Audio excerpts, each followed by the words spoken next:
8:05 now, and after a big week in the race to the White House, this weekend has a number of major votes with more than 150 delegates at stake. Well, in the debate last night, Donald Trump's rivals took so many shots just trying to stop his momentum before those next primaries. Yeah, and this weekend, Tim Lammers is joining us now with all the latest in the race to the White House. Tim?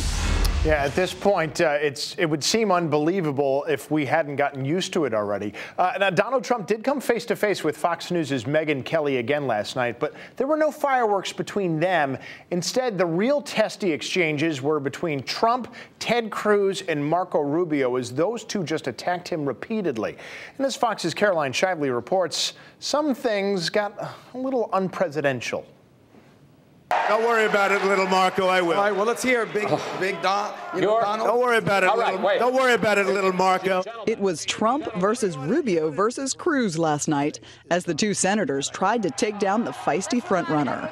Donald Trump has written checks to Hillary Clinton not once, not twice, not 3 times, 10 times. Ted Cruz and Marco Rubio jumped on Trump throughout the 2-hour debate, including for not releasing audio of an off-the-record interview with the New York Times. In it, Trump allegedly said he was much more flexible on his immigration plan than he'd said in public.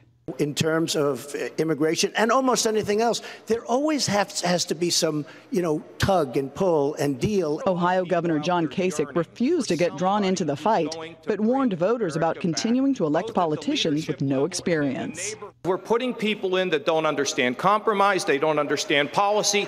People are getting more and more frustrated with the system, which is why we must pick somebody that has a record of achievement, not just talk. And that was some of the more on-topic stuff. But a lot of people are still talking this morning about other comments from Donald Trump as he responded to what Marco Rubio said about him on the campaign trail earlier this week. You know what? I'll just let Marco say it.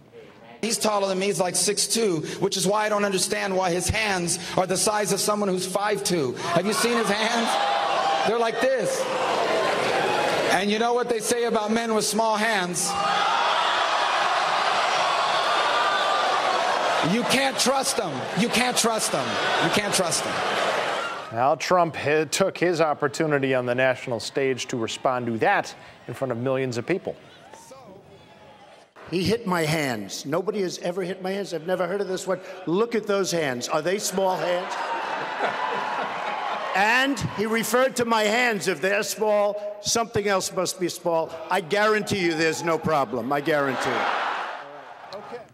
And all this coming just before the next votes in the primary election cycle. We've got several votes on Saturday and Sunday. Kansas, Kentucky, Louisiana, Maine, Nebraska, Puerto Rico, they all have elections and caucuses this weekend.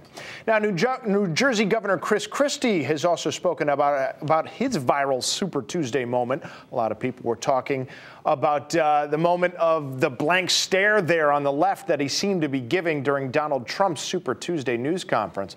And Christie said he was simply listening at the time, and he didn't think that smiling was appropriate during a news conference with the whole country watching.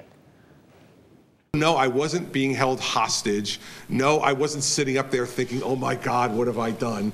I was standing up there, supporting the person who I believe is the best person to be Hillary Clinton of the remaining Republican candidates, and it's why I endorsed them. Well, Christie dropped out of the Republican presidential race last month following a poor showing in the New Hampshire primary. Remember, there's another side, the Democrats. They're also going at it this weekend. Hillary Clinton will face off with Bernie Sanders. That debate will be held in Flint, Michigan, and it's going to air live Sunday at 8 o'clock on CNN. Erica.